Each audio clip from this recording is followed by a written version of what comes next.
சரி, இன்னைக்கு எடப்பாடி என்ன சொல்றாங்க, தமிழகத்தினுடைய சட்டம் ஒழுங்கு அவர் ரொம்ப பாதிச்சிருச்சாமா, அதனால நான் விக்கிரவாண்டியில போட்டி இல்லை. சரி, ஈரோடு பை எலெக்ஷன் அப்ப சட்டம் ஒழுங்கு பாதிக்கலையா உங்களையா? என் கையில நீ கருப்பு கயிறு பாத்தீங்கன்னா நான் ரெட் கலர் கட்டியிருக்காங்க. சில நேரத்தில் நான் ஆஞ்சநேயர், நான் ஒரு கலர் கட்டுறேன். எல்லோருமே மாறி மாறி எல்லா கலர் கட்டுறோம், கிரீனும் கட்டுறோம், எல்லாமே கட்டுறோம். இந்த ஜாதிக்கு இந்த அடையாள குறியீடு நீங்க கொடுத்துட்டீங்கன்னா ஒரு கோயில்லையுமே நோன்புக்கு கட்டுறோம். கும்பாபிஷேகம் நடக்கும் பொழுது 42 நாள் ஒரு கயிறு கட்டுறோம். இதெல்லாம் பிராக்டிக்கல் சொல்யூஷனா நான் கேட்கறேன். பாஜகவோட கூட்டணி வச்சது யாரு குருத்தலா இருக்குங்கன்னா, இன்னைக்கு செல்லூர் ராஜா என்ன வேண்டிட்டு இருக்காரு, ஆண்டவா அந்த விஜய் அவரை எப்படியாச்சும் அனுப்பிவிடு, இந்த எம்ஜிஆர் ஐயாக்கு பின்னாடி இந்த விஜய் ஐயா வந்தா எங்களை காப்பாத்திடுவாங்க. இதை ஒரு வெட்கக்கேடாக நான் பார்க்கின்றேன். அரசியல் எப்பவுமேங்கன்னா ஒரு பெரிய கிளேசியர் அது தேயுதுன்னா கொஞ்சம் கொஞ்சமா அப்படியே தேய ஆரம்பிக்கும். ஒரு கிளேசியர், ஒரு பெரிய பனிப்பாறை தேயுதுன்னா கொஞ்சம் கொஞ்சமா தேய ஆரம்பிக்கும். எனக்கு அந்த பனிப்பாறை கண் முன்னாடி தேய ஆரம்பிக்குது. அதனால்தான் விஜய் வாங்க, அடுத்து அஜித்தை கூப்பிட்டுவாங்களா, அவர் பாவம் அவர் பாட்டு சிவனேன்னு இருக்காரு, அரசியலே விட்டுருங்கப்பா. நம்முடைய மாணவ செல்வங்கள் கொடுத்திருக்கக்கூடிய குற்றச்சாட்டுகள் 2-3 வகையான குற்றச்சாட்டுகள். ஒன்று, இந்த நீட் பரீட்சையில கொஸ்டின் பேப்பர் லீக் ஆயிருக்கு அப்படிங்கிற ஒரு குற்றச்சாட்டு. இரண்டாவது, நீட் பரீட்சையில அவங்க போட்டிருக்கக்கூடிய கிரேஸ் மார்க் மூலமாக கிட்டத்தட்ட 1563 கேண்டிடேட், 1563 கேண்டிடேட்டுக்கு இந்த எக்ஸ்ட்ரா கிரேஸ் மார்க் கொடுத்திருக்கனால இந்த எஃபிஷியன்சியை மாத்தி இருக்கிறீங்க அப்படிங்கிற ஒரு கம்ப்ளைண்ட். அதுக்கு அடுத்தது இன்னும் நிறைய கம்ப்ளைண்ட் வந்து பார்த்தோம் அப்படின்னா, ஓஎம்ஆர் ஷீட்ல டேம்பரிங். நாங்க எழுதின ஓஎம்ஆர் ஷீட்டும் அங்க ஓஎம்ஆர் ஷீட் எதுல வந்து எக்ஸாம் அசஸ் பண்றாங்களோ அந்த ஓஎம்ஆர் ஷீட்டுக்கும் பிரச்சனை. அப்படி இன்னைக்கு இதுக்கெல்லாம் சேர்ந்து நம்முடைய மத்திய அரசு உச்சநீதிமன்றத்தில், குறிப்பாக நம்முடைய எம்எச்ஆர்டி மினிஸ்டர் தர்மேந்திர பிரதான் அவர்கள் சில உறுதிமொழிகளை மக்கள் முன்னாடி கொடுத்திருக்கிறாங்க. ஒன்று, இந்த என்டிஏ அப்படிங்கிறது நேஷனல் டெஸ்டிங் ஏஜென்சிங்கிறது நீட் மட்டும் அவங்க நடத்தலைங்க. அவங்க பல எக்ஸாம் நடத்துறாங்க. ஐஐடி எக்ஸாம் அவங்க தான் நடத்துறாங்க. JEE main, joint entrance examination mains அவங்க தான் நடத்துறாங்க. அவங்க கிட்டத்தட்ட இந்த ஆண்டு 14.5 லட்சம் மாணவ செல்வங்கள் இதே என்டிஏ அமைப்பு நடத்தின எக்ஸாம் அட்டன் பண்ணாங்க. நீட் யூஜியும் அவங்க தான் நடத்துறாங்க, நீட் பிஜி நடத்துறாங்க. சிமேட், காமன் மேனேஜ்மெண்ட் அட்மிஷன் டெஸ்ட், அதுவும் என்டிஏ தான் நடத்துறாங்க. GPAT, graduate pharmacy aptitude test, அதையும் இதே ஏஜென்சி தான் நடத்துறாங்க. யூஜிசி நெட், ஆயிரக்கணக்கான லட்சக்கணக்கான நம்முடைய ஆசிரியர்கள், நம்முடைய மாணவ செல்வங்கள் நிறைய நெட் நேஷனல் எலிஜிபிலிட்டி டெஸ்ட்டுக்கு போறாங்க. யூஜிசி நெட்டும் இவங்க தான் நடத்துறாங்க. Jawaharlal Nehru university entrance test, ஜேஎன்யூக்கான என்ட்ரன்ஸ் டெஸ்ட் இவங்க தான் நடத்துறாங்க. சிஎஸ்ஐஆர் என்இடி இவங்க தான், Indian council of agriculture research இவங்க தான், Indian institute of foreign trade. So நம்ம ஒரு விஷயத்தை புரிந்து கொள்ள வேண்டியது, நீட்ல பிரச்சனை இல்ல, நீட் எக்ஸாம் நடத்தக்கூடிய என்டிஏ அமைப்பு, ஒரு காமனாக இருக்கக்கூடிய அமைப்பு, நிறைய பரீட்சைகள் நடத்தக்கூடிய அமைப்பு, அந்த என்டிஏவின் மீது இந்த வருஷம் குற்றச்சாட்டு வச்சிருக்கிறாங்க, எக்ஸாம் சரியா நடத்தல. அதுவும் குறிப்பாக தமிழகத்தை பொறுத்தவரை நம்முடைய பத்திரிகை நண்பர்களுக்கு நன்றாகவே தெரியும். 2024 தமிழகத்திற்கு ஒரு சிறப்பான ஆண்டு, மற்றும் ஒரு சிறப்பான ஆண்டு. நீட்டை பொறுத்த வரைக்கும் 1,52,000 ஸ்டூடெண்ட்ஸ் எழுதினாங்க தமிழகத்தில். 89,426 மாணவ செல்வங்கள் பாஸ் ஆயிருக்கிறாங்க. 59%. கடந்த 5 ஆண்டுகள்ல ஹையஸ்ட் பாஸ் பர்சன்டேஜ் இந்த ஆண்டு, ஹையஸ்ட் பாஸ் இந்த ஆண்டு, ஆல் இந்தியா டாப் ரேங்கர்ஸும் இந்த ஆண்டு அதிகம். தமிழகத்தை பொறுத்தவரை இந்த நீட் பரீட்சையில நம்முடைய மாணவ செல்வங்களுக்கு ஒரு சிறப்பான ஆண்டாகத்தான் இது இருந்திருக்கு. கான்ட்ரோவர்சிக்கான காரணம் 67 மாணவர்கள் 720க்கு 720 வாங்கியிருக்கிறாங்க. அது எப்படி சாத்தியம்? நீட்டினுடைய மார்க்கிங் சிஸ்டம் இதெல்லாம் பார்க்கும் பொழுது 718 719 வாங்குறதுக்கு சாத்தியமே இல்ல. எப்படி 718 719 வாங்கியிருக்கிறாங்க? நீட் ரிசல்ட் எதற்காக லோக்சபா தேர்தல் ரிசல்ட் அன்னைக்கு ரிலீஸ் பண்ணாங்க, ஜூன் 4ஆம் தேதி ரிலீஸ் பண்ணாங்க. ஆனா அவங்க ஜூன் 14ஆம் தேதி தான் நீட் யூஜி ரிசல்ட் ரிலீஸ் பண்ணிருக்கணும் அப்படிங்கிற ஒரு குற்றச்சாட்டு. அதே போல நிறைய எக்ஸாமினேஷன் சென்டர்ல இருந்து டாப்பர்ஸ் வந்திருக்கிறாங்க. அதுல எப்படி ஒரே எக்ஸாமினேஷன் சென்டர்ல இருந்து இவ்வளவு டாப்பர் வந்திருக்க முடியும்? கொஸ்டின் பேப்பர் லீக்கினுடைய அலிகேஷன் எல்லாம். நாம் இன்றைக்கு 2 விஷயங்கள் உங்கள் முன்னாடி தெளிவுபடுத்த விரும்புறோம். நம்முடைய அரசை பொறுத்தவரை, குறிப்பாக நம்முடைய தர்மேந்திர பிரதான் ஐயா அவர்களை பொறுத்தவரை, என்டிஏவே நாங்க ரீ எக்ஸாமின் பண்றோம். இந்த நேஷனல் டெஸ்டிங் ஏஜென்சி அப்படிங்கிற அமைப்பு, இந்த நீட் உட்பட பல பரீட்சைகளை நடத்தக்கூடிய அமைப்பு, அதனுடைய சிஸ்டத்தை நாங்க ரீ எக்ஸாமின் பண்றோம். அது சரியான முறையில தான் இத்தனை ஆண்டுகளா இருந்து கொண்டிருக்கிறதா, இப்ப சரியா இருக்கா, இந்த கான்ட்ரோவர்சிக்கான காரணம் என்ன அப்படிங்கறத நாங்க ரீ எக்ஸாமின் பண்றோம். அதுல தவறுகள் யார் செய்திருந்தாலும் கூட நிச்சயமாக கடுமையான நடவடிக்கை நாம் எடுக்க போறோம். உங்களுக்கு தெரியும், நம்முடைய தேர்தல் வாக்குறுதியில பாரதிய ஜனதா கட்சி கொஸ்டின் பேப்பர் லீக் அதுக்காகவே நாம் ஒரு ஸ்பெசிபிக் பாயிண்ட் வச்சிருந்தோம். கொஸ்டின் பேப்பர் லீக்குக்கு தனி சட்டத்தின் மூலமாக அவங்களுக்கு ஒரு சிறப்பு தண்டனை பெற்றுக் கொடுப்போம் என்று உறுதிமொழி அளித்திருந்தோம். அதையெல்லாம் தாண்டி இன்னைக்கு அலகாபாத் உச்சநீதிமன்றம் ஒரு ஸ்பெசிபிக்கான ஒரு கேஸ், பிரியங்கா காந்தி அவங்களே ஒரு வீடியோ போட்டிருந்தாங்க. பிரியங்கா காந்தி அவங்க ஒரு வீடியோ ஷேர் பண்ணியிருந்தாங்க. ஆயுஷி பட்டேல் அப்படிங்கிற மாணவி இந்த மாதிரி என்னோட ஓஎம்ஆர் ஷீட்டையே ஃபோர்ஜ் பண்ணிட்டாங்க, என்னுடைய ஓஎம்ஆர் ஷீட்டை ஏமாத்தி வேற ஷீட்டை வச்சுட்டாங்க, அதனாலதான் மார்க் குறைவா வந்திருக்குன்னு ஆயுஷி பட்டேல் சொன்னதை பிரியங்கா காந்தி அவங்க போட்டிருந்தாங்க. இன்னைக்கு அலகாபாத் உயர்நீதிமன்றம் அது பொய் என்று சொல்லி இருக்கின்றார். அதாவது ஆயுஷி பட்டேல் அவங்களுடைய ஓஎம்ஆர் ஷீட் அப்படியே தான் இருக்கு, அது ஒரிஜினல் ஓஎம்ஆர் ஷீட் தான். ஆயுஷி பட்டேல் அவங்க தான் பொய் சொல்றாங்க. இது அலகாபாத்தினுடைய உயர்நீதிமன்றம் கொடுத்திருக்கக்கூடிய தீர்ப்பு. அதனால் நம்முடைய பத்திரிகை நண்பர்களுக்கு என்னுடைய அன்பான வேண்டுகோள், ஒரு மாணவ செல்வங்களும் ஒன்னொன்னு சொல்றாங்க. உதாரணத்துக்கு நான் ஆயுஷி பட்டேல் அப்படிங்கிற ஒரு மாணவ செல்வத்தினுடைய ஒரு பாயிண்ட் எடுத்து நான் பேசுறேன். அது மாதிரி இண்டிவிஜுவலா ஒருத்தர் ஒன்னு சொல்றதை விட நம்முடைய அரசை பொறுத்தவரை இந்த NTA அதை நம்ம ரொம்ப ரீ எக்ஸாமின் பண்றோம். இத்தனை எக்ஸாம் நடத்தி இருக்கிறோம், இத்தனை ஆண்டுகள் நீட் நடத்தி இருக்கோம். உலகத்துல சைனாவுக்கு அப்புறம் NTA மாணவர்கள் அட்டன் பண்ற எக்ஸாம் இதான் ஹையஸ்ட். சைனால 1,29,00,000 பேர் ஒரு நேஷனல் டெஸ்டிங் ஏஜென்சி அவங்க ஊரில் நடத்துறாங்க. இந்தியாவில் 1,23,00,000 பேர் அவ்வளவு ஸ்டூடெண்ட்ஸ் வேற வேற எக்ஸாம் பண்றாங்க. சோ இது நம்முடைய பத்திரிகை நண்பர்கள் மூலமாக தமிழக மக்களுக்கு எல்லோருக்கும் நாங்கள் கொடுக்கக்கூடிய ஒரு கிளாரிபிகேஷன். ஆனால் வந்திருக்கக்கூடிய செய்திகள் முற்றிலும் உண்மைத்தன்மை இல்லாத செய்திகள். அதே நேரத்தில் நாங்கள் எதையும் டிஃபெண்ட் பண்ண போல, தவறு நடந்திருந்தால் நிச்சயமாக அதிலே நாம் நடவடிக்கை எடுக்கத்தான் போறோம். அதே நேரத்தில் 1563 கேண்டிடேட்டுக்கு கொடுத்திருக்கக்கூடிய கிரேஸ் மார்க்கை உச்சநீதிமன்றம் அவங்க ஏத்துக்கல. இந்த கிரேஸ் மார்க்கை ஏன் NTA கொடுத்தாங்கன்னா 2018 உச்சநீதிமன்றத்தினுடைய தீர்ப்பு. இந்த கிரேஸ் மார்க்குக்கு 13/6/2018 அதே உச்சநீதிமன்றம் ஒரு தீர்ப்பு கொடுத்திருந்தாங்க. குறிப்பாக கிரேஸ் மார்க் எப்படி கொடுக்கணும் அந்த அடிப்படையில தான் NTA கிரேஸ் மார்க் கொடுத்திருந்தாங்க. அவங்க ஆர்கியூ பண்ணாங்க, அதை உச்சநீதிமன்றம் ஏத்துக்கல. அந்த கிரேஸ் மார்க்கை கேன்சல் பண்ண சொல்லிட்டாங்க. அதனால எல்லா கிரேஸ் மார்க்கும் இப்ப கேன்சல் ஆகி அவங்களுக்கு ஒரு ஆப்ஷன் கொடுத்திருக்காங்க, ரீடெஸ்ட் அவங்க எடுக்கலாம் அல்லது பழைய மார்க் ஹோல்ட் ஆகும். எங்கேயும் கூட உச்சநீதிமன்றம் பிரிலிமினரி என்கொயரி அவங்க பண்ணிருக்கும் பொழுது கவுன்சிலிங்க நிறுத்த வேண்டும், நீட் எக்ஸாமை திரும்ப நடத்தணும் எங்கேயுமே சொல்லல. அதனால எங்கேயாவது தவறு நடந்திருந்தால் நிச்சயமாக நடவடிக்கை நம்முடைய அரசு அதில் எடுக்கத்தான் போகுது, எந்த மாற்று கருத்தும் இல்லை. காரணம், ஒரு எக்ஸாமினேஷன் சிஸ்டம் மேல நமக்கு ஒரு நம்பிக்கை இல்லாம போயிருச்சுன்னா அது ஒரு நாட்டு அந்த மாதிரி நம்ம நடத்த முடியாதுங்க. அடுத்து இன்னைக்கு நம்ம தமிழகத்தில் மற்றும் ஒரு முறை துரதிருஷ்டவசமாக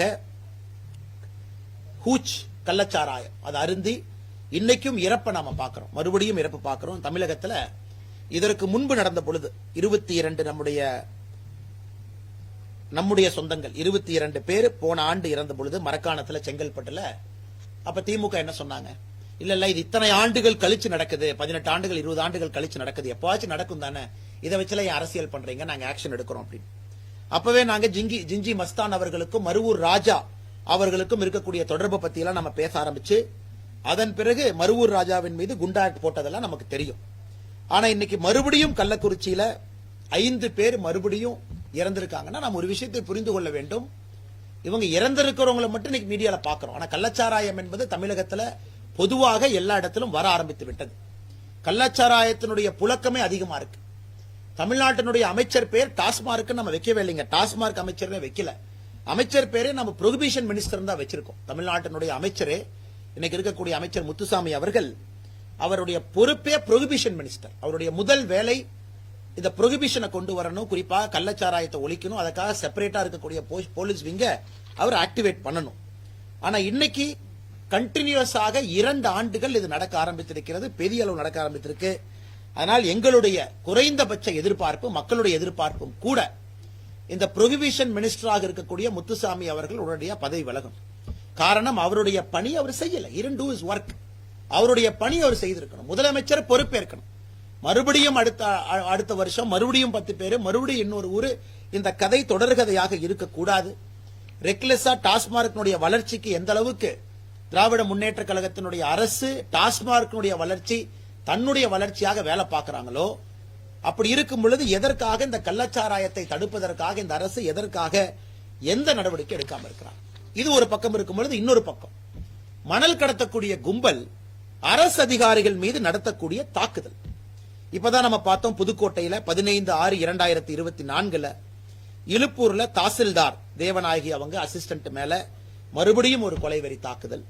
கடந்த 3 ஆண்டுகள் நம்ம பட்டியலிடுறோம் அப்படின்னா 2021 திருச்சியில திமுக ஒன்றிய பொறுப்பாளர் ஒருத்தர் நீக்கிறாங்க. காரணம் மணல் கடத்தல போலீஸ்க்கு மிரட்டல்.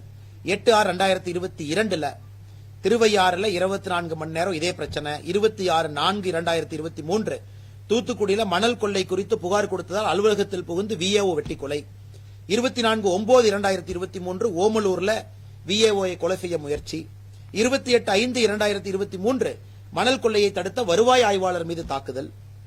14/10/2023 எங்களையா பிடிக்கிற மணல் கடத்தலை தடுக்க முயன்ற விஏஓ மீது லாரி ஏற்றி கொலை முயற்சி பழனி அருகே. 2/11/2023 மணல் அள்ளியதை தடுத்த விஏஓவின் மீது மறுபடியும் கொலைவெறி தாக்குதல். 23/11/2023 தாசில்தாருக்கு கொலை மிரட்டல். 1/12/2023 மணல் கொள்ளை வழக்கு பதிந்த எஸ்ஐக்கு கொலை மிரட்டல். 4 மாதத்திற்கு முன்பு மறுபடியும் இதேதான். தொடர்ச்சி இன்னைக்கு பாத்தீங்கன்னா புதுக்கோட்டை ஒரு அரசு அதிகாரிகளுக்கு தமிழகத்தில் பாதுகாப்பு இல்லை. அவர்களுக்கு அரசு நம்ம எதற்காக சம்பளம் கொடுக்கிறோம், எதற்காக அந்த பணியில் இருக்காங்க, அந்த வேலையை அவங்களால செய்ய முடியவில்லை என்றால் ஒரு சாதாரண மனிதருக்கு எப்படி சட்டம் ஒழுங்கு மீது ஒரு மரியாதை வரும்? தொடர்ச்சியாக இது நடந்து கொண்டிருக்கிறது. எத்தனை இடத்துல விஓ அவங்க எல்லாம் கன் லைசன்ஸ் அப்ளை பண்ற அளவுக்கு நிலைமை மோசமா இருக்கு. இதுவும் இந்த ஆட்சியில எந்த அளவுக்கு மோசமாக சட்டம் ஒழுங்கு இருக்குது என்பதற்கு மற்றும் ஒரு உதாரணம். இதையும் பத்திரிகை நண்பர்கள் மூலமாக தமிழக மக்களுக்கு நாங்கள் தெரியப்படுத்துகின்றோம். மணல் கொள்ளையும் கள்ளச்சாராயமும் அதிகரித்துக் கொண்டிருக்கிறது. முதலமைச்சர் அவர்கள் தூங்கிக் கொண்டிருக்கின்றார். அடுத்து நம்முடைய நீதியரசர் சந்துரு அவர்கள் ஒன் மேன் கமிஷன் அவங்க ஒரு ரிப்போர்ட் கொடுத்திருக்காங்க. அந்த ரிப்போர்ட் ஆங்கிலத்தில் கொடுத்திருக்காங்க. அந்த ஆங்கிலத்தை தலைப்பு to avoid violence based on cost and community feeling among college and school student. கல்லூரியில பள்ளிக்கூடத்தில் படிக்கக்கூடிய நம்முடைய மாணவ செல்வங்களுக்கு அவர்கள் சார்ந்திருக்கக்கூடிய ஜாதி சமுதாயம் அது சார்ந்த ஒரு எண்ணம் வரக்கூடாது என்பதற்கான, அதன் மூலமாக வன்முறை வரக்கூடாது என்பதற்கான ஆய்வறிக்கை என்ற அறிக்கை கொடுத்திருக்காங்க. அந்த அறிக்கை யாரு படித்திருந்தாலும் கூட தெரியும், அதில் ஏற்றுக்கொள்ள முடியாத பல விஷயங்கள் அந்த அறிக்கையில இருக்கு.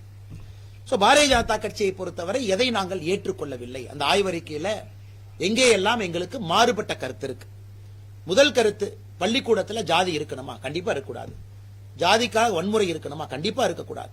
அதுக்கு ஒரு கமிட்டி போடணுமா? கண்டிப்பா போடணும். அதெல்லாம் நாங்க ஏத்துக்கிறோம். ஜஸ்டிஸ் சந்துரு அவங்க அந்த ரிப்போர்ட் கொடுக்கணுமா? கண்டிப்பா கொடுக்கணும். ஆனா அந்த ரிப்போர்ட்ல இருக்கக்கூடிய பிரச்சனைகள், நாங்கள் சொல்வது ரிப்போர்ட்டை கொடுக்காதீங்க, ரிப்போர்ட் மேல ஆக்ட் பண்ணாதீங்கன்னு சொல்ல, நாங்கள் சொல்வது பிராக்டிக்கலா அந்த ரிப்போர்ட்டின் மீது நடவடிக்கை எடுங்க. அதன் மூலமாக ஆக்கப்பூர்வமான ஒரு மாணவ சமுதாயத்தை அமைக்க முதலமைச்சர் அவர்கள் பாடுபடணும். முதல்ல இன்னைக்கு கல்லர் சமுதாயத்தினுடைய சீர்மரபு பள்ளி, ஆதி திராவிடர் பள்ளி எல்லாம் இன்னைக்கு ஸ்கூல் எஜுகேஷன் டிபார்ட்மெண்ட்டுக்குள்ள கொண்டு வரணும் அப்படிங்கிற ரிப்போர்ட்டினுடைய ஒரு அம்சம் இருக்கு. எங்களுக்கு இதுல உடன்பாடு கிடையாது. காரணம் நமக்கு தெரியும், சில சமுதாயத்திற்கு நாம் சிறப்பு சலுகை கொடுக்க வேண்டும், அதுல எந்த மாற்று கருத்தும் இல்லை.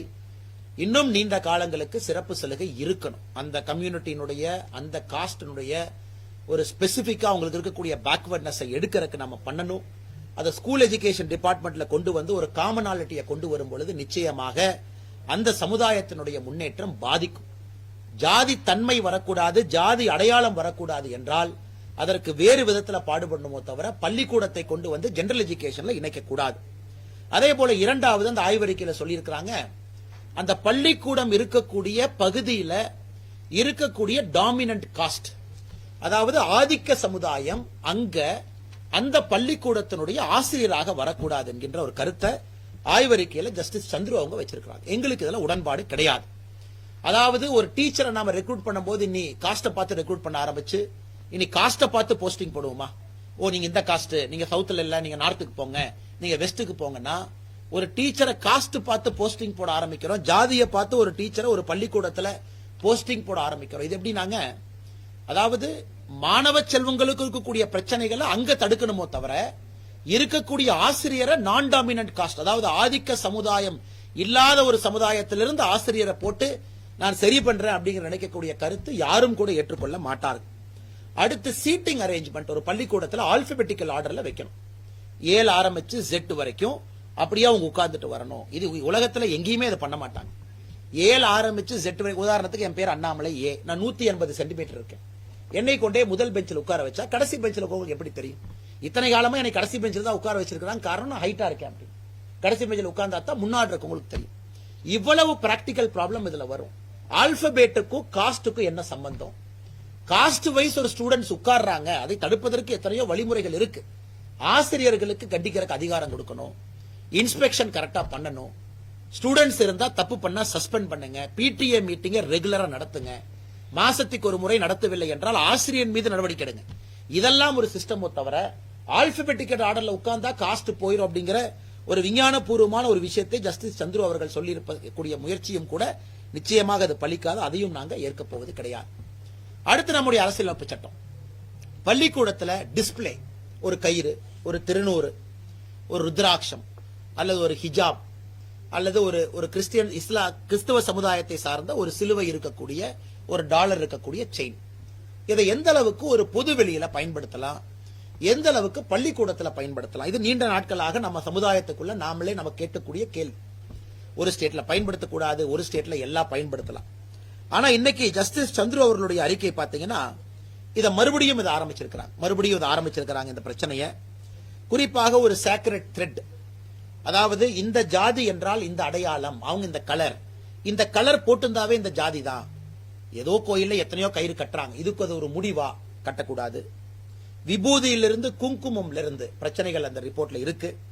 அதே போல இஸ்லாமியர்கள், கிறிஸ்துவ மாணவ செல்வங்கள், அவங்க ஒரு ஹிஜாப் கொண்டு வர்றாங்க, ஹிஜாப் உடுத்துறாங்க, அல்லது ஒரு கிறிஸ்டியன் கம்யூனிட்டி டீச்சர் அவங்களே சிலுவை போட்டுட்டு வந்து டீச் பண்றாங்க. இதெல்லாம் நம்ம ரெகுலேட் பண்ண ஆரம்பிச்சோம்னா நம்ம தமிழகத்தினுடைய பன்முகத்தன்மை எங்க போய் நிற்கும் அப்படிங்கறத நாங்கள் கேட்கக்கூடிய கேள்வி. ஆனால் நாங்க சொல்வது ஒரு பள்ளிக்கூடம் என்பது செக்குலரா இருக்கணும், எல்லா மதத்திற்கும் அப்பாற்பட்ட ஒரு பள்ளிக்கூடம் இருக்கணும். ஆனா இன்னைக்கு விபூதி குங்குமத்திலிருந்து ஆரம்பித்து இது எங்க போய் இது நிறுத்த போறாங்க. அதனால் இதுலயும் எங்களுக்கு உடன்பாடு இல்லை. நீங்க இது எல்லாமே இண்டிவிஜுவலா ஒரு டவல் போட்டுட்டு வர்றாங்க, அனுமதி கிடையாது. அதே மாதிரி அவங்களுடைய ஃபேஸ் டிஸ்பிளே இல்ல, சில இடத்துல அப்செக்ஷன் பண்றாங்க. இதையெல்லாம் ஆக்கப்பூர்வமாக ஒரு டெசிஷன் எடுக்கணுமோ தவிர கையில கட்டியிருக்கக்கூடிய ஒரு நூலையோ மேலே வைத்திருக்கக்கூடிய குங்குமத்தையோ விபூதியோ இதை வைத்திருந்தால் ஒரு சமுதாயமாக அடையாளப்படுத்தப்படுவார்கள் என்று சொல்வதில் எங்களுக்கு உடன்பாடு இல்லை. அடுத்தது சோசியல் ஜஸ்டிஸ் ஸ்டூடெண்ட்ஸ் ஃபோர்ஸ், அதாவது பள்ளிக்கூட மாணவங்களையே ஒருங்கிணைத்து சமூக நீதி படை அப்படிங்கிற ஒரு படையை உருவாக்கணும் அப்படின்னு. அந்த படைக்கு தலைவர் யார், அந்த படையினுடைய அதிகாரம் என்ன, அந்த படையினுடைய வரம்பு என்ன, அந்த படை யாரை போய் தடுக்கலாம், அந்த படை கேள்வி கேட்கறதுக்கு என்ன அதிகாரம், ஒரு பள்ளிக்கூட மாணவர்களுக்கு என்ன அதிகாரத்தை நாம கொடுப்போம், இந்த சமூக நீதி படைங்கிறது என்ன பர்பஸ் இது சால்வ் பண்ண போகுது. அதனால இந்த ரிப்போர்ட்ல ஒருவேளை அந்த மாதிரி படை இருக்குன்னு அவங்க நினைச்சாங்கன்னா அது என்ன செய்யும், எப்படி செய்யும், எதற்காக அந்த படை இருக்கும், அதை யாரு கண்ட்ரோல் பண்ணுவாங்க, மாணவ செல்வங்களுக்கு சின்ன வயசுல இது தேவையா, இது ஆசிரியர்கள் செய்ய வேண்டிய வேலையை ஏன் மாணவ செல்வங்கள் மீது திணிக்கிறீங்க அப்படிங்கிறது எங்களோட இன்னொரு கேள்வியா இருக்கு. அடுத்தது, இன்னைக்கு ஒரு பக்கம் டெக்ஸ்ட் புக்ல பல விஷயங்கள் இருக்கு, குளோரிபிகேஷன் ஆஃப் ஒரு பர்டிகுலர் ஐடியாலஜி, டெக்ஸ்ட் புக்ல தமிழ்நாடு டெக்ஸ்ட் புக்ல பல பிரச்சனைகள் இருக்கு.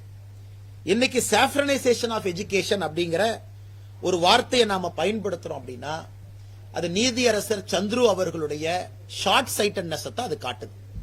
அதாவது பள்ளிக்கூடத்தில் இருக்கக்கூடிய பாட புத்தகங்கள் அதெல்லாம் சாஃப்ரனைஸ் ஆகுதுன்னு சந்துரு அவர்கள் சொல்றாங்கன்னா அதே ஆங்கிள் சந்துரு அவர்களும் ஒப்புக்கொள்ளணும். அதே பாட புத்தகத்துல டிரெவிடியன் ஐடியாலஜி இருக்குது, baseless glorification of Dravidian ideology இருக்கு, அதையும் அவர்கள் எடுத்து பேசணும்.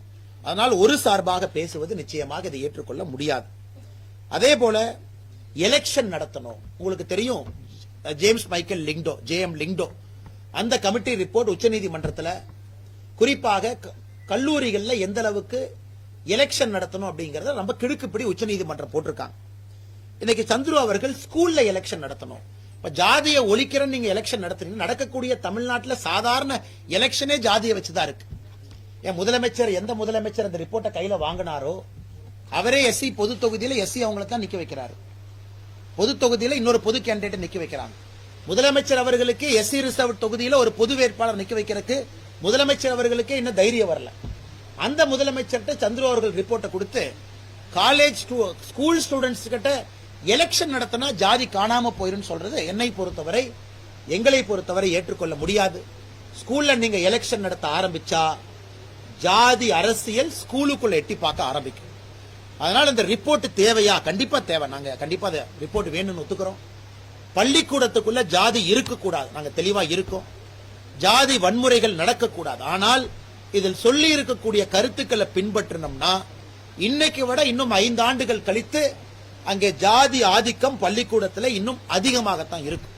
ஆனால் மாண்புமிகு முதலமைச்சர் அவர்கள் இந்த கருத்தை எல்லாம் எடுத்துக்கொண்டு அவர் எல்லா தரப்பு வாதங்களையும் எடுத்துக்கொண்டு அவர் ஒரு ஆக்ஷன் பிளான், ஒரு டாஸ்க் போர்ஸ் போட்டு அதை இம்ப்ளிமெண்ட் பண்ணணும் அப்படிங்கறதா எங்களுடைய வேண்டுகோள். பத்திரிகை நண்பர்கள் மன்னிக்கணும், எனக்கு ஏசி வேலை செய்யல, சம் இஷ்யூ ஜெனரேட்டர்ல. அண்ணே நாங்க ஒத்துக்கிறோங்க அண்ணே, பள்ளிக்கூடத்துக்குள்ள ஜாதிக்கு வேலை இல்லை, ஒத்துக்கிறோம். கடிவாளம் போடணுமா, கடிவாளம் போடணும். அதற்கான நேரம் வந்துருச்சா, நேரம் வந்துருச்சு. அதற்கு சொல்லி இருக்கக்கூடிய கருத்துக்கள் உடன்பாடு இல்லை, ஒரு தரப்பு சிந்தனையை புகுத்துற மாதிரி இருக்கு.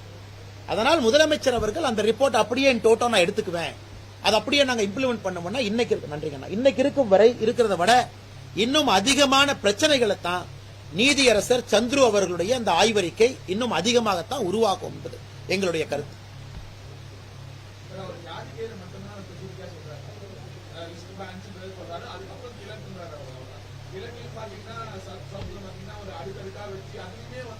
அண்ணா நம்ம அசம்ஷனுங்க அண்ணா, உதாரணத்திற்கு என் கையில நீ கருப்பு கயிறு பாத்தீங்கன்னா நான் ரெட் கலர் கட்டியிருக்காங்க. சில நேரத்தில் நான் ஆஞ்சநேயர், நான் ஒரு கலர் கட்டுறேன். எல்லோருமே மாறி மாறி எல்லா கலர் கட்டுறோம், கிரீனு கட்டுறோம், எல்லாமே கட்டுறோம்.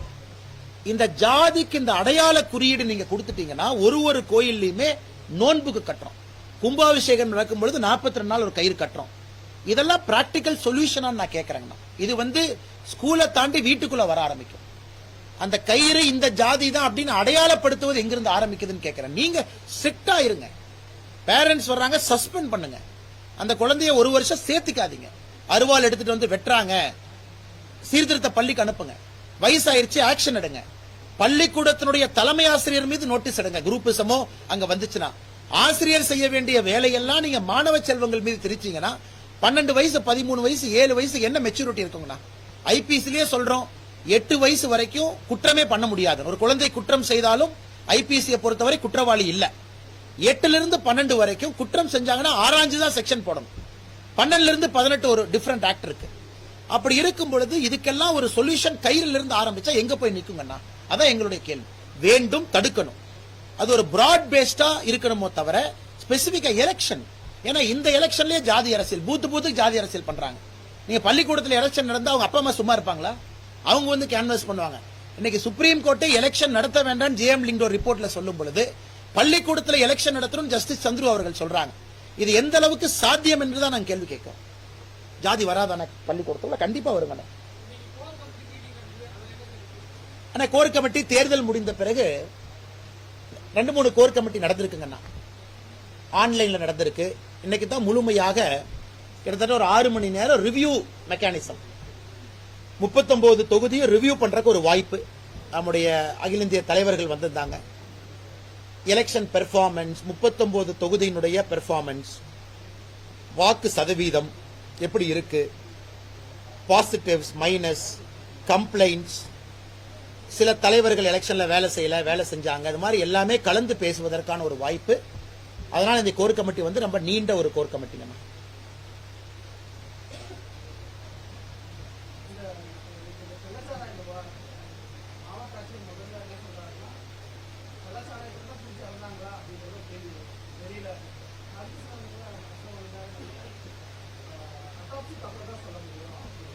பரவாயில்ல, போன டைம் டிஜிபி செஞ்ச வேலையை இப்ப மாவட்ட தலைவர் பண்றாரு. போன டைம் டிஜிபி மரக்காணத்தில் ஆனோடனே டிஜிபி சொன்னாரு இண்டஸ்ட்ரியல் லிக்கர் வேற, இந்த லிக்கர் வேற அப்படின்னு அவர் பிரஸ் மீட்டே நடத்தினார். பழைய நம்ம ரிட்டையர்ட் ஆன டிஜிபி, மாண்புமிகு டிஜிபி அவர்கள் பத்திரிகை நண்பர்களுக்கு ஒரு கிளாஸ் எடுத்தார். எரிசாராயம்னா என்ன, இண்டஸ்ட்ரியல் ஆல்கஹால்னா என்ன, ஸ்பிரிட்னா என்னன்னு. இன்னைக்கு அது கலெக்டர் பேசுற அளவுக்கு வந்திருக்கு. அண்ணா கள்ளச்சாராயம், இது கள்ளச்சாராயம் தான், அந்த புழக்கம் இருப்பது எல்லோருக்கும் தெரியும்.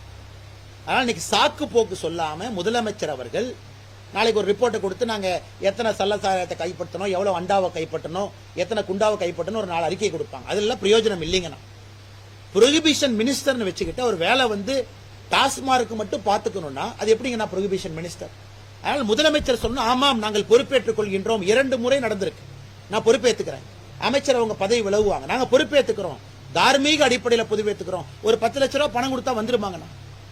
ஆனால் நாங்கள் சொல்வது இது ஒரு முறை அல்ல. போன முறை என்ன சொன்னாங்க, 18 ஆண்டுகள் ஒரு பாயிண்ட் சொன்னாங்க. இத்தனை வருஷம் கழிச்சு இப்பதாங்க நடக்குது. நாங்க இப்பதான் ஆட்சிக்கு வந்தோடனே நீங்க கம்ப்ளைண்ட் பண்றீங்கன்னு முதலமைச்சர் அவங்களே கோவப்பட்டாங்க. ஆனா இன்னைக்கு தொடர்ந்து நடக்கும் பொழுது முதலமைச்சர் அவர்கள் ஏன் பொறுப்பேற்க மறுக்கின்றார் என்பதுதான் எங்களுடைய கேள்வி.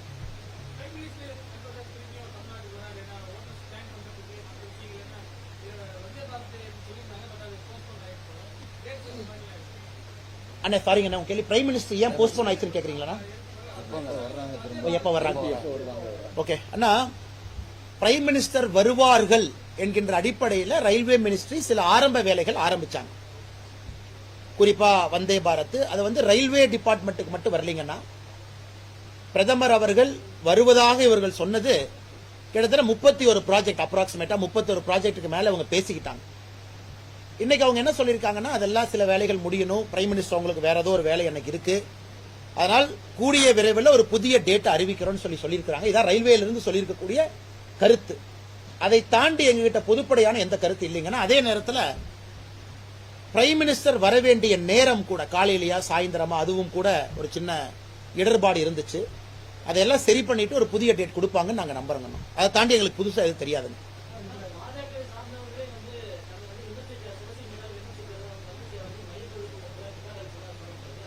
புகாரே அளிக்கலீங்கண்ணா. ஏங்கண்ணா இல்லைங்கண்ணா, புகார் அளிக்கல. யார் அப்படிலாம் விமர்சிக்கலீங்கன்னா, ஆனா அக்கா இன்னைக்கு சொன்னாங்க, நீங்க பிரஸ் மீட் வச்சு கேள்வி கேட்கறீங்கன்னு நினைக்கிறேன். ஒரு பிரஸ் மீட்ல பேசும்போது சொன்னாங்க, அண்ணா எங்களை பொறுத்தவரை கட்சியில் ஒரு டிசிப்ளின் இருக்கு. அப்கோர்ஸ் அந்த டிசிப்ளின் படி நம்ம ஆக்ஷன் எடுக்க போறோம், அது ஒன்று.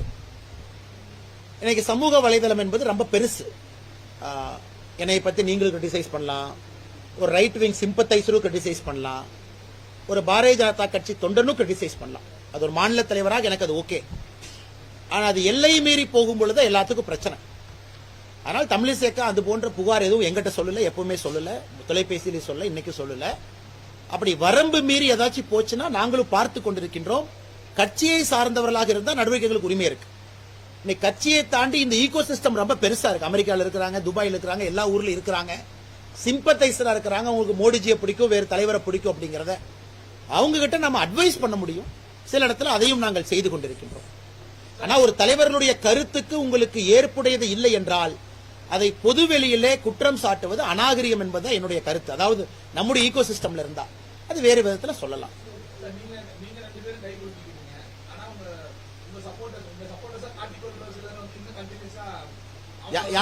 யாருன்னே சப்போர்டர், யாருன்னே சப்போர்டர், அவர் யார் சப்போர்டர்? அவர் என்ன அண்ணா ஒரு விஷயம் புரிஞ்சு அண்ணே, தமிழ்நாட்டில் இருக்கக்கூடிய எல்லா தொண்டனும் என் சப்போர்டர் தான்.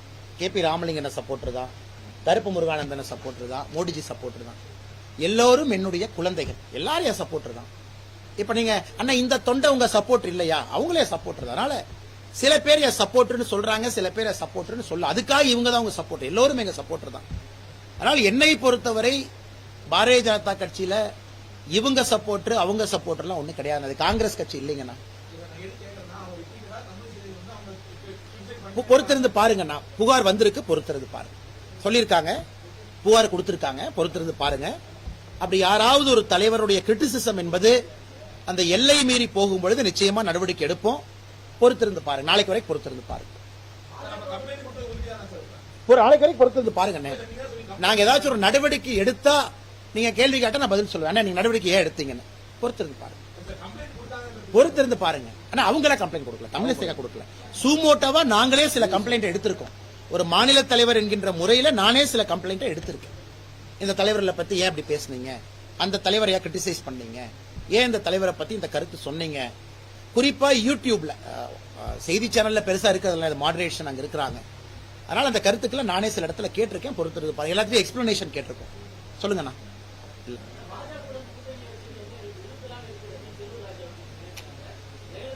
பாஜகவோட கூட்டணி வச்சது யாரு குருத்தலா இருக்குங்கண்ணா?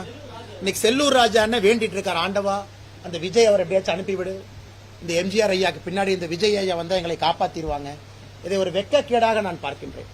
அவ்வளவு பெரிய ஒரு கட்சி, 72 இருந்து இருக்கக்கூடிய கட்சி, புரட்சி தலைவரார் புரட்சி தலைவி அம்மாவால் இருந்த ஒரு கட்சி, இன்னைக்கு அங்க இருக்கக்கூடிய தலைவர் வந்து கடையில பாத்திரம் விற்கிற மாதிரி வித்துட்டு இருக்காங்க. அண்ணே நீங்க வாங்கினே 10 ரூபாய்க்கு 2 பாத்திரம், நீங்க வாங்கினே 10 ரூபாய்க்கு 3 பாத்திரங்கிறாங்க செல்லூர் ராஜா அண்ணே. விஜய் என்னன்னா வாங்க வாங்கன்னு இவரை கூட்டு வந்து வராட்டுருக்கா. ஒரு விஷயத்தை புரிந்து கொள்ள வேண்டும்.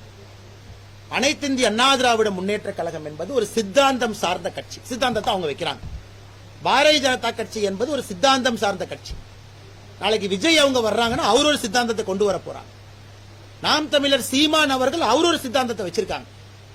நாங்க ஏத்துக்கலாம், ஏத்துக்காம இருக்கலாம், மக்கள் நீங்க ஏத்துக்க போறீங்க, ஏத்துக்காம இருக்க போறீங்க. ஆனா இன்னைக்கு அதிமுகவுடைய நிலைமை திரு செல்லூர் ராஜா அவர்கள் பேசுறது இன்னைக்கு உறுத்துது. நாங்க பாரதிய ஜனதா கட்சியோட கூட்டணி வச்சது உறுத்துதுன்னு சொல்றவரு அவரு கட்சி தலைவரை பத்தி சொல்லாமே. எங்களுக்கு நம்பிக்கை இருக்கு எடப்பாடி பழனிசாமி அவர்கள் 2026ல 234 ஜெயிப்பாருன்னு சொல்லாமல்லண்ணா.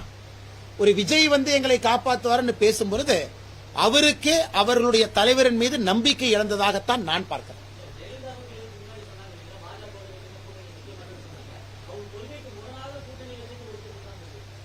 அப்படி சொன்னாரண்ணா. அப்புறம் கூட்டணி வைக்கும் போது அவர் ஏன் கூட்டணி வச்சாருங்க? நான் அப்பயே சொல்லிருக்கலாமே, நாங்கள் கூட்டணிக்கு வரமாட்டோம், கதவு இழுத்து பூட்டிடுறோம், பூட்டை மாட்டிட்டோம், அப்ப சொல்லிருக்கலாம் இல்லைங்கண்ணா. நாங்கள் யாரையும் வலுக்கட்டாயமாக நீங்க வந்து எங்களோட கை கோருங்கன்னு யாரையுமே கூப்பிடல. சரிங்கண்ணா, இது இப்படி பாருங்கண்ணா. இன்னைக்கு பாஜக கூட்டணியில தேசிய ஜனநாயக கூட்டணியில் இருக்கக்கூடிய தலைவர்கள் கட்சிகள்லாம் அதிமுக வேண்டாம் என்று எங்களிடம் வந்தவர்கள். நான் இப்படி கேட்கிறேன் அண்ணங்கிட்ட. பாட்டாளி மக்கள் கட்சி ஏன் அதிமுக போலீங்கன்னா என்டிஏ வரணும். ஏசி சண்முகம் அவர்கள் ஏன் நம்ம சிம்பல்ல போட்டிடுறாங்க. சோ இன்னைக்கு அதிமுக சொல்லக்கூடிய தலைவர்கள் ஏன் பாரதிய ஜனதா கட்சியை விட்டுருங்கண்ணா, பாரதிய ஜனதா கட்சி விட்டுருங்க. சரி, நான் பாரதிய ஜனதா கட்சியை பொருட்டா மதிக்கல, செல்லூர் ராஜா சொல்றாங்க, மறந்துருங்க. மத்த கூட்டணிகள் நீங்க தக்க வைக்கலன்னு நான் கேட்கிறேன். இவ்வளவு பேசுறவங்க நீங்க பாரதிய ஜனதா கட்சி மதவாத கட்சிலாம் அபாண்டமான குற்றச்சாட்டு வைக்கிறீங்க. இன்னைக்கு அதிமுக தலைவர்கள் சொல்லட்டு ஏன் இந்த தலைவர்கள் நீங்க கூட வச்சுக்கல? அவர்கள்லாம் ஏன் வேண்டாம் என்று வெளியே வந்தாங்க? ஏன் பாரிவேந்தன் அவர்கள் திமுக இருந்து வந்தாங்க, ஜான் பாண்டியன் வெளியே வந்தாங்க. ஜான் பாண்டியன் 2021ல அதிமுக சிம்பல்ல போட்டிட்டாங்க சென்னையில். அந்த கேள்விக்கு என்னங்க பதில்? பாஜக நீங்க மறந்துருங்க. அந்த ஏசி சண்முகன் அந்த கூட்டணி கட்சி தலைவர்கள் வெளியே வந்தது உண்மைதானுங்கண்ணா. அப்படி என்றால் ஒட்டுமொத்தமாக எல்லோருமே அதிமுக நிராகரித்திருக்கின்றார்கள் என்பதான் சொல்லுது. அண்ணே இன்னைக்கு எடப்பாடி என்ன சொல்றாரு? அண்ணன் என்ன சொல்றாரு? நாங்க 0.86% ஓட்டு அதிகமா வாங்கிட்டோம், எங்களுக்கு வெற்றிங்கிறார். இல்ல என்ன சொல்றாருல்ல, போன டைம் அவர் நின்ன சீட் எவ்வளவு? 23. இந்த டைம் அவர் சின்ன சீட் எவ்வளவு? 32, 31. 9 சீட் அதிகமா நின்னு போன டைம் ஹிஸ்டாரிக்கல் லோ 19%. இந்த டைம் 9 சீட் அதிகமா நின்னு 0.8% அதிகமா வாங்கியிருக்கேன்னு ஒரு முன்னாள் முதலமைச்சர் தம்பட்டம் அடிக்கக்கூடிய நிலைமையில தான் இன்னைக்கு அதிமுக இருக்கு. நான் குற்றச்சாட்டு எது சொல்லிங்கன்னா அவங்க சொல்றதுக்கு பதில் சொல்றேன். நீங்க உங்க கட்சி எப்படி வளர்க்கணும்னு வேலை பாருங்க. தினமும் உட்கார்ந்து பாஜக சரியில்லை, தினமும் உட்கார்ந்து பாஜக இப்படி, தினமும் உட்கார்ந்து பாஜக கூட்டணி வச்சனால நெஞ்ச உறுத்துது, தினம் உட்கார்ந்து நாங்க சொல்றோமான அதிமுக சரியில்லைன்னு. நாங்க தினம் உட்கார்ந்து ஜெயக்குமாரனுடைய பையன் டெபாசிட் இழந்துட்டாரு நான் சொல்றேன். இல்ல தினம் உட்கார்ந்து நாங்க எதாவது சொல்றோமாங்கன்னா எதுவுமே சொல்லல. நாங்கள் எங்க கட்சியை வளர்ப்பதற்கான வேலையில் இருக்கோம். மக்கள் ஏத்துக்கிறது ஏத்துக்காது, மக்கள் எங்க உழைப்பை பார்த்து முடிவு பண்ண போறாங்க. ஆனா அதிமுக காரங்க தினமும் பிரஸ் மீட் வச்சு பிஜேபி பிஜேபி பிஜேபி எத்தனை நாளைக்கு இந்த பஞ்சப்பாட்டு பாடுவாங்க? எலெக்ஷன் முடிஞ்சிருச்சு, ரிசல்ட் வந்துருச்சு, எல்லாத்துக்கும் முன்னாடி ரிசல்ட் இருக்கு. உங்க வேலையை நீங்க பாருங்க, எங்க வேலையை நாங்க பாக்குறோம். ஏங்க அதான் பாயிண்ட். இன்னைக்கும் மனசு உறுத்துதுன்னா என்ன அர்த்தம்? கூட்டணி எப்ப இருந்துச்சு? கூட்டணி முடிஞ்சு அடுத்த ரிசல்ட்டே வந்தாச்சு. இன்னைக்கு மனசு உறுத்துதுன்னா என்ன அர்த்தம்? நீங்க சொல்லுங்க.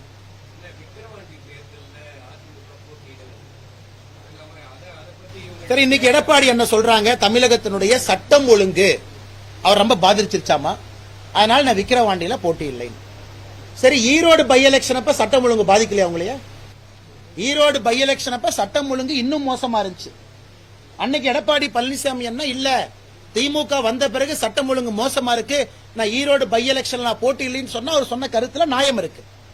அதனால ஈரோடு பை எலெக்ஷன்லயே போட்டிட்டாங்க. கொங்கு பகுதி அங்க அதிமுக ஸ்ட்ராங்கா இருக்கு, நாம் போய் நின்னு பார்ப்போம்.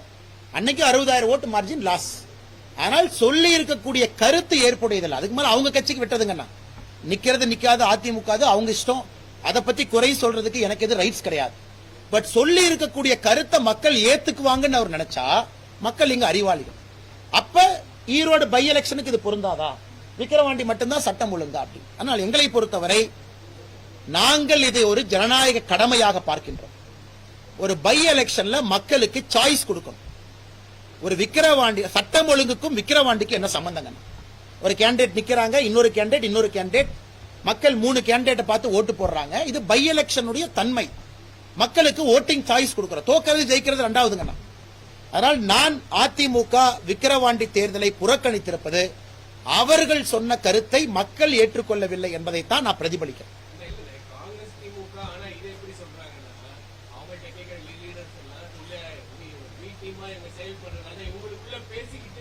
நான் முதல்ல இருந்து சொல்றேன் அண்ணா, ஒரு நிமிஷம் அண்ணா, லாஜிக்கல் क्वेश्चन கேக்குறாங்க. நீங்க சீனியர் ரிப்போர்ட்டர், இவர் எலெக்ஷன்ல நிக்கிறார், நான் இவர் பி டீம்னா நான் நிக்காம இருந்தா தானே இவர் ஜெயிப்பாரு. திமுக எலெக்ஷன் நிக்குது, யாரு திமுகவுடைய பி டீமா இருந்தா நிக்காம இருப்பாங்க? அதிமுக. இது logic, basic logic of maths. இவர் இங்க நிக்கிறார், நான் இவர் நண்பர். அப்படி இருந்து எலெக்ஷன் நான் எப்படி ஒரு பி டீம் ஆவேன்? இல்ல நான் சொல்றதுக்குன்னு சொல்றவங்கள தான் நீங்க கேட்கணும். அவங்க பி டீமா அவங்க காட்டி கொடுக்க கூடாதுன்னு சொல்லுவாங்கல்ல, எங்க அப்பா குதிரைக்குள் இல்ல அப்படிம்பாங்க கிராமத்துல, ஒளிச்சு வச்சுட்டு எங்க அப்பா இல்ல. இன்னைக்கு திமுக வந்து யார் இந்த எலெக்ஷன்ல நிக்கலையோ அவங்க பி டீம்னு தமிழக மக்களுக்கு தெரிஞ்சது. தொடர்ந்து நாங்க சொல்றோம், எலெக்ஷன் நிக்கிறவங்க எப்படி பி டீம் ஆவாங்க? இதெல்லாம் புது லாஜிக்கா இருக்கு. அதனால திமுக இருக்கக்கூடிய தலைவர்கள் சுய பரிசோதனை பண்ணிக்கணும். பி டீமா இருக்கிறவங்க நிக்காம இருந்தா தான் ஓட்டு ஸ்பிளிட்டாம அவங்களுக்கு வரும். நாங்க நின்னோம்னா ஓட்டு ஸ்பிளிட் ஆக போது, நாங்க ஜெயிக்க போறோம். எப்படி பி டீம் ஆகும்? ஆனா இன்னைக்கு தமிழக மக்களுக்கு தெரிஞ்சிருச்சு, உண்மையாலுமே யார் யாருடைய பி டீம் என்பது மக்கள் புரிந்து கொண்டு விட்டார்.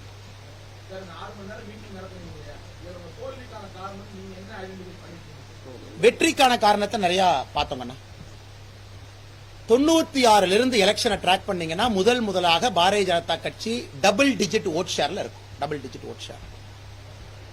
அண்ணே, ஒரு புலி ஆகணும்னா ஃபர்ஸ்ட் புலி குட்டி போடணும், அந்த குட்டி பால் குடிச்சு அந்த குட்டி கொஞ்சம் பெருசாகணும், அந்த குட்டி ஓட கத்துக்கணும், அப்புறம் அந்த குட்டி புலியாகி சாப்பிட போகணும். இன்னைக்கு பாரதிய ஜனதா கட்சி புலி ஆகணும்னு எங்களுக்கு ஆசை. ஆனா இன்னைக்கு தான் குட்டியிலிருந்து வளர்ந்துகிட்டு இருக்கோம். குட்டியிலிருந்து வளர்ந்து ஒரு மீடியம் புலி ஆயிருக்கிறோம். அது இந்த தேர்தல் 2026 முழுமையான புலி ஆகும். 78 இடத்துல 2வது இடத்துல வந்திருக்கோம். 78 சட்டமன்றத்தில் நல்ல வாக்கு வாங்கியிருக்கோம், வரலாறு காணாத வாக்கு வாங்கியிருக்கோம். இப்ப தோல்வி அப்படின்னு நண்பர் நீங்க கேட்கக்கூடிய கேள்வியில ஒருவேளை எம்பிஏ அனுப்பல அப்படின்னு கேட்டீங்கன்னா, திருநெல்வேலி இன்னைக்கு அதிமுக ஓட் ஷேர் திருநெல்வேலியில 13%, Coimbatore AIADMK vote share 17%, Vellore deposit இல்ல.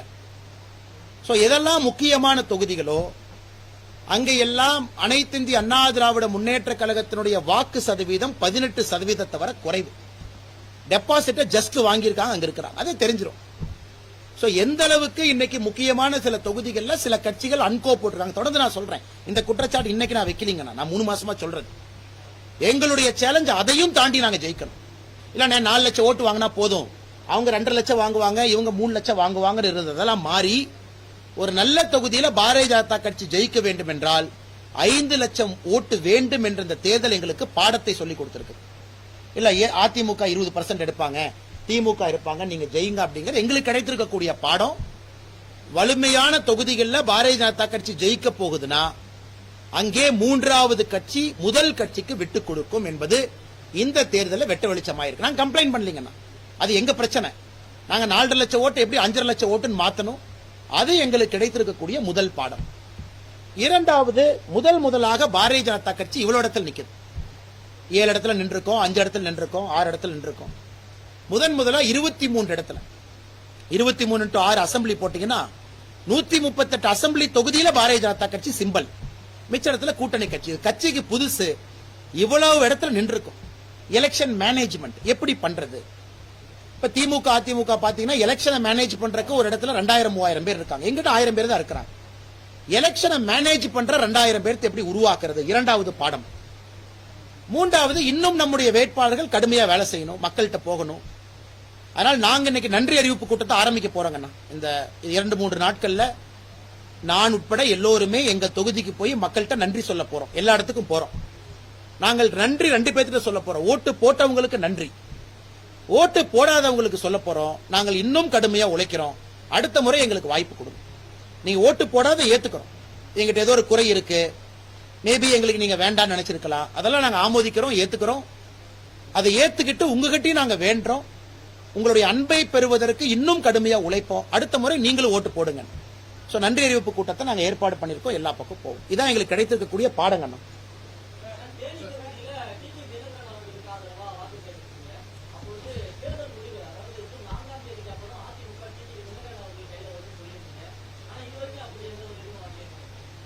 அரசியல் எப்பவுமேங்கன்னா ஒரு பெரிய கிளேசியர், அது தேயுதுன்னா கொஞ்சம் கொஞ்சமா அப்படியே தேய ஆரம்பிக்கும்.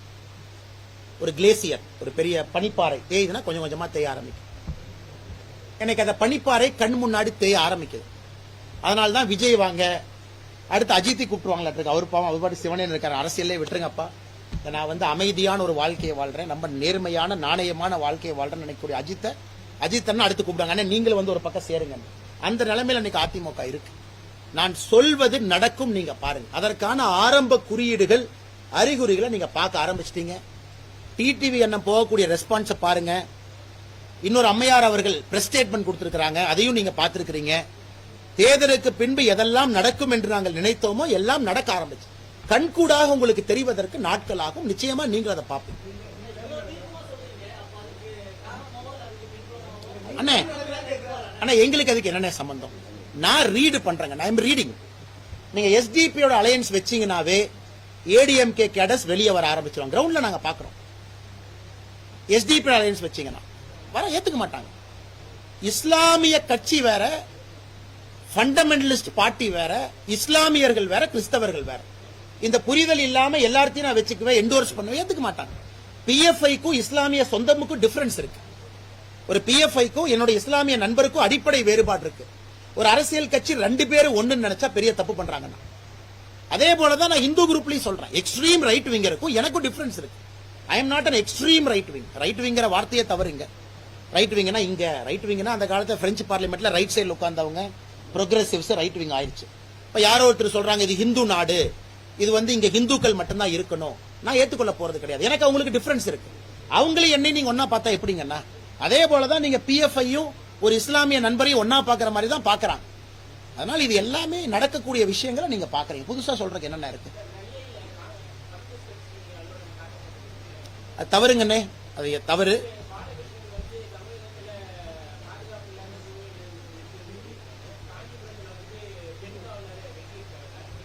நான் காஞ்சிபுரத்தினுடைய பெண் காவலர், நானும் அதை கண்டிக்க உங்ககிட்ட வந்தேன். ஆனா அவருடைய கணவரே சம்பந்தப்பட்டிருக்கும் பொழுது அது மேபி நான் ஒரு மிஸ்நார்மலா எடுத்துக்கலாம். கணவர் சம்பந்தப்பட்டிருக்காங்க, இருந்தாலும் சீரோடியில் அந்த அம்மா இருந்தாங்க, அது நடந்திருக்க கூடாது. ஆனா கணவர் பண்ணியிருக்காரு, அது தவறுதான்.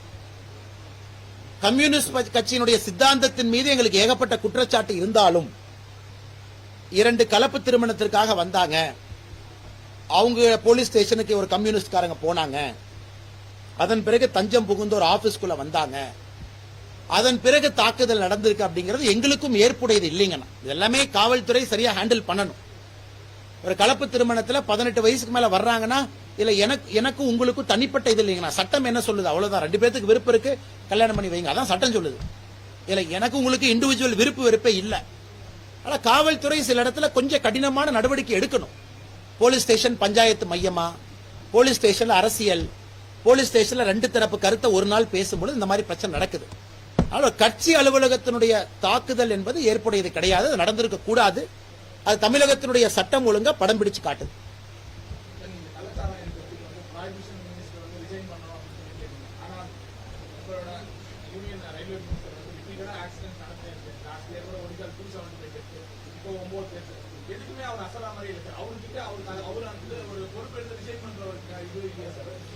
அண்ணா, நம்ம ரயில்வே மினிஸ்டருடைய செயல்பாடை நீங்க ஹானஸ்டா பாருங்கண்ணா. அஸ்வினி வைஷ்ணவ் அவரை தாண்டி நான் 10 ஆண்டுகளா சொல்றேன். ரயில்வே மினிஸ்டர் அஸ்வினி வைஷ்ணவ் அவர்கள் வேற எல்லாம் பொறுப்புல இருந்தாங்க. ரயில்வே அமைச்சர் தன்னுடைய கடமையை செஞ்சிருக்காங்களா? Electrification, coach maintenance, Vande Bharat, metre gauge, broad gauge conversion, இதெல்லாமே நீங்க பாருங்க. எல்லாத்துலயுமே நம்ம சக்சஸ் பண்ணிருக்கோம். இன்னைக்கும் நான் உங்களுக்கு சேலஞ்ச் பண்றேன். 10 ஆண்டு யூபிஏ, 10 ஆண்டு என்டிஏ, ரயில்வே ஆக்சிடென்ட் டெத் நீங்க கம்பேர் பண்ணுங்க, நம்ம ரொம்ப கீழே இருக்கும். ஆர்குமெண்ட் சேக் சொல்றேன். அதை தாண்டி விபத்து நடக்குமா? நடக்க கூடாது, யாரும் இறக்கக்கூடாது, எந்த மாற்று கருத்தும் இல்ல. ஒரு சரக்கு ரயில் சிக்னலிங் இஷ்யூ, குறிப்பாக எங்கெல்லாம் வந்து செக் போஸ்ட் இல்லையோ அதெல்லாம் நடக்கக்கூடாது. அதுக்கு எல்லா வேலையும் செய்யறாங்க. சிக்னலை சரியா கொண்டு வர்றாங்க. இந்த சிக்னலை வச்சு ஆப்போசிட்ல ஒரு வண்டி வந்துச்சுன்னா அந்த கவர் சிஸ்டத்துல ஸ்டாப் பண்ணக்கூடியது எல்லாத்துக்கும் எக்ஸ்பேண்ட் பண்றாங்க. அன்மேன்டு கிராசிங் இருந்ததுன்னா மேன்டு கிராசிங்கா அதை பண்ண பாக்குறாங்க. எல்லா முயற்சி எடுத்துக்கொண்டிருக்கின்றோம். அஸ்வினி வைஷ்ணவ்ஜி அவர்களை பொறுத்தவரைக்கும் is a performing minister. But இங்க நான் வைக்கிற ஆர்குமெண்ட்னா புரோகிபிஷன் மினிஸ்டர் பேசி பேரை வச்சுக்கிட்டு டாஸ்மார்க்க வளர்த்துக்கிட்டு இருக்காங்க நான் சொல்றது. அதுக்குன்னு தமிழ்நாட்டில் ஹைவே டெத் நடக்குது, நான் ரோட் டிரான்ஸ்போர்ட் மினிஸ்டர் ரிசைன் பண்ண சொல்ல. தமிழ்நாட்டில் ஹைவே டெத் நடந்துருச்சுன்னா லாரியில 10 பேர் இறந்துட்டாங்க, ரோட் டிரான்ஸ்போர்ட் மினிஸ்டர் ரிசைன் பண்ணுங்க, அது வந்து அபத்தமானது நான் சொல்லலீங்க. நான் தொடர்ந்து ரோடு மெயின்டெனன்ஸே இல்ல நான் சொல்லலாம். நான் சொல்வது ப்ரொஹிபிஷன் மினிஸ்டர்னு பேர் வச்சுக்கிட்டு அந்த வேலையை தவிர எல்லா வேலையும் செய்யறாருன்னு தான் நான் சொல்றேன்.